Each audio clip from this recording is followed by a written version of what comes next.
البلدان عن ذكرى إمام المسلمين رابع الأقمار في مشكاة خير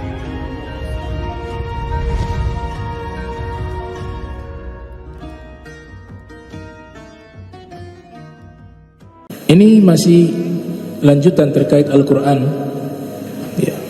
Jadi sejarah tulisan Al-Quran ya, tarikh al-kitabati al-Quraniyah wa tatawuriha. Sejarah penulisan Al-Quran dengan sejarah tulisan Al-Quran beda apa sama? Sejarah penulisan Al-Quran dengan sejarah tulisan Al-Quran, nah, itu dua hal yang berbeda.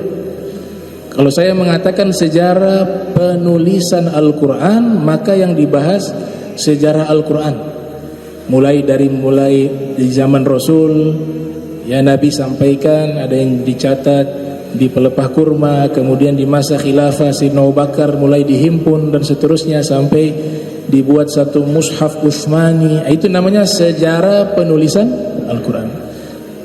Tapi kalau jika tema yang disebutkan adalah sejarah tulisan Al-Quran, itu dua ilmu yang berbeda.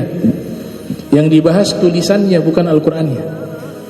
Yang dibahas tulisan. Jadi tulisan itu punya sejarah panjang. Secara khusus tulisan yang mencatat dan menulis Al-Quran. Secara umum tulisan-tulisan berbahasa Arab itu punya sejarah panjang, khususnya di Indonesia. Pertemuan lalu kita sudah bahas ya, orang pertama yang menerjemahkan Al-Quran ke dalam bahasa Melayu. Kita bahas yang Indonesia dulu deh. Orang pertama yang menerjemahkan Al-Quran ke dalam bahasa Melayu orang Aceh, Syekh Abdul Rauf Singkil. Beliau terjemahkan Al-Quran ke dalam bahasa Melayu dan juga menafsirkan Al-Quran. Kitabnya berjudul Bughyatul Mustafid. Ada juga ulama, gurunya Ibu Kartini, gurunya Bah Hashim Asy'ari, gurunya Syekh Ahmad Dahlan, bernama Kiai Haji Soleh Darat, kelahiran Jepara tapi mukim di Semarang. Beliau termasuk pelopor ulama yang menerjemahkan Al-Quran dari bahasa Arab diterjemahkan ke bahasa Jawa. Judulnya itu Faidhur Rahman. Kemudian ada juga ulama Abdus Sanusi, Kiai Haji Abdus Sanusi. Beliau menerjemahkan Al-Quran dari bahasa Arab ke bahasa Sunda. Nama kitabnya Raudhatul Irfan, juga mentafsirkan.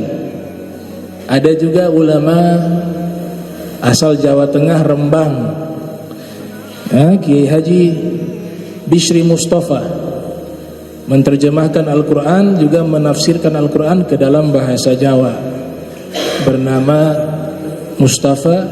Bishril Mustafa, Kiai Bishri Mustafa. Kitab berjudul Al-Ibris. Ada juga ulama Indonesia yang menafsirkan Al-Quran menggunakan bahasa Arab, termasuk pelopor ulama Nusantara yang menafsirkan Al-Quran dengan menggunakan bahasa Arab. Yang terkenal Syekh Nawawi Al-Bantini ya, Murahul Labid nama kitabnya, atau At-Tafsir Al-Munir. At-Tafsir Al-Munir muncul belakangan. Ada di masa-masa setelahnya itu Buya Hamka, Tafsir Azhar ya, menggunakan bahasa Indonesia. Prof. Dr. Gurai Shihab juga Tafsir Al-Misbah. Nah, tapi pelopor pertama yang menerjemahkan Al-Quran ke dalam bahasa Indonesia, bahasa baku Indonesia, itu Prof. Dr. Mahmud Yunus. Prof. Dr. Mahmud Yunus. Beliau wafat tahun 1982 Masehi. Orang Minangkabau orang Minang, tapi alumni Al-Azhar di zaman itu. Ya, beliau ini diakui sebagai salah satu pelopor ulama Indonesia yang menerjemahkan Al-Quran ke dalam bahasa Indonesia yang baku dan menafsirkan Al-Quran. Namanya siapa? Prof. Dr. Mahmud Yunus, dan punya jasa sangat besar khususnya dalam pendidikan Islam, ya. Beliau yang membuat istilah tuh al-madrasah al-ibtidaiyah, al-madrasah al-thanawiyah, al-madrasah al-aliyah, ya, madrasah aliyah. Itu yang membuat istilah itu adalah beliau. Dan beliau hidup di zaman penjajahan. Beliau juga orang pertama yang mengusulkan pelajaran agama itu masuk ke dalam kurikulum nasional. Beliau orang pertama. Jadi sekolah-sekolah Belanda dulu awal-awal gak ada pelajaran agama. Beliau yang mengusulkan. Dan beliau juga termasuk salah satu tokoh yang ikut andil di dalam mengembangkan Universitas Islam di Indonesia. Yang kita kenal di Jakarta misalnya, beliau jadi rektor di awal-awal tuh, walaupun namanya bukan UIN waktu itu, yaitu Universitas Islam Negeri. Itu pelopornya beliau, namanya Prof. Dr. Mahmud Yunus, ya, alumni Mesir zaman itu. Dan salah satu kitab beliau yang sangat manfaat sampai sekarang, termasuk saya juga merasakan manfaat itu, yaitu Kamus Arab ke Indonesia. Itu hampir rata-rata pesantren tuh di Indonesia menggunakan kamusnya tuh. Kalau kamus yang terlalu tebal kan Kiai Haji Ahmad Warson Munawir di Krapyak, Jogja, itu terlalu tebal. Beliau punya yang ringkas, itu digunakan di pesantren-pesantren. Dan kamus yang menurut saya kamus Arab ke Indonesia, ya, diterjemahkan dari bahasa Arab ke Indonesia, salah satu yang terbaik tuh. Dan saya Al-Fakir juga menggunakan kamus itu di awal-awal belajar tuh. Bahkan kita 3 tahun hafal kamusnya itu selama 3 tahun tuh. Ada berapa puluh ribu kosakata di situ. Itu karangan beliau, Prof. Dr. Mahmud Yunus. Cuma memang jarang diangkat, padahal punya jasa sangat besar untuk pendidikan agama Islam, ya. Beliau menerjemahkan pertama kali Al-Quran ke dalam bahasa Indonesia baku dan menafsirkan Al-Quran. Dan beliau juga termasuk tokoh yang tulisannya itu diakui di Mesir. Jadi beliau punya karangan-karangan tulisan dikeluarkan di koran, di tabloid yang ada di tabloid yang ada di Mesir itu.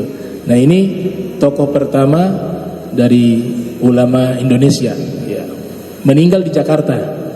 Beliau hijrah di Jakarta, akhirnya meninggal tahun 1982 Masehi. Nah, itu namanya Prof. Dr. Mahmud Yunus. Adapun sejarah dan urgensitas daripada menulis, ya, ada satu pendapat dari Ibnu Khaldun, lahir 732 Hijriah, wafat 808 Hijriah.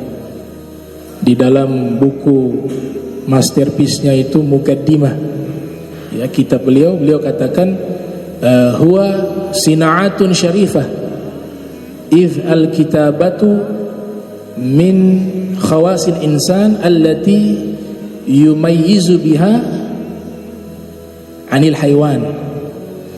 Bahwa menulis itu adalah satu karya yang sangat mulia. Satu karya yang sangat mulia, sina'ah, yang dimana menulis ini salah satu keistimewaannya manusia. Jadi manusia ini dibedakan dengan hewan salah satunya lewat tulisan. Hewan tidak bisa menulis. Oleh sebab itu beliau katakan bahwa tulisan ini satu karya yang sangat mulia, yumayyizu, yang membedakan manusia dengan hewan. Jadi sejarah penulisan ini sangat panjang. Beliau katakan juga di dalam satu maqal, ya, Suatu makalah beliau di kitab Muqaddimah itu, bahwa hifdzul ilmi bil kitabah, ilmu yang ada saat ini, ilmu pengetahuan itu dia bisa lestari dan eksis karena sebab adanya tulisan. Imam Syafi'i punya pemikiran, Imam Syafi'i punya ilmu yang jaraknya dengan kita itu sangat jauh. Beliau lahir tahun 150, wafat 204. Kita 1445. Tapi ilmunya Imam Syafi'i bisa sampai kepada kita. Salah satunya lewat apa? Karya tulisan. Kitab Ar-Risalah, kitab Al-Um. Jadi kata Ibnu Khaldun bahwa tulisan itu menjaga eksistensi ilmu. Maka dia sangat penting. Dan juga tulisan dan bahasa. Tulisan dan bahasa. Beliau katakan al-ashkal al-hurfiyah tadullu ala ma fi nafsi wa ma fi qalb wa ma fil aql. Satu-satunya media yang bisa menerjemahkan isi pikiran seseorang dan bisa menerjemahkan isi hati seseorang itu hanya bisa diterjemahkan lewat apa?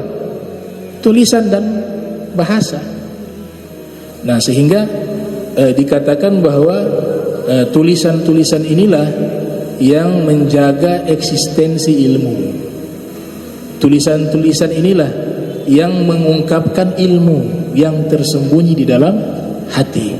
Nah, ini sejarah daripada penulisan Al-Quran. Jadi yang dibahas tulisannya.